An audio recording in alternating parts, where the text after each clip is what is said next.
کی اجر عطا فرمائیں گے۔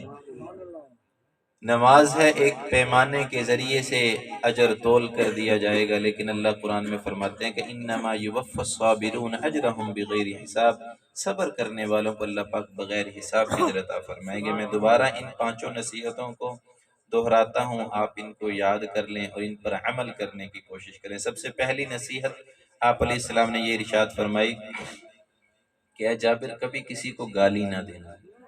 حضرت جابر نے کیا فرمایا کہ اللہ کے آپ علیہ السلام کے اس ارشاد کے فرمانے کے بعد میں نے کبھی کسی انسان کو تو دور کی بات کبھی کسی جانور کو بھی گالی نہیں۔ تو ہم بھی سارے آج عزم کریں۔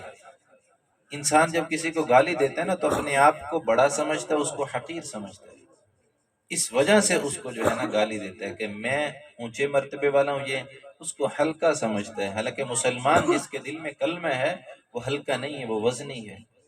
یہ خاتمے پر فیصلے ہوں گے کہ کون اچھا ہے کون برا ہے۔ جس کے دل کے اندر کلمہ ہے ہم اس کو اہمیت دیں۔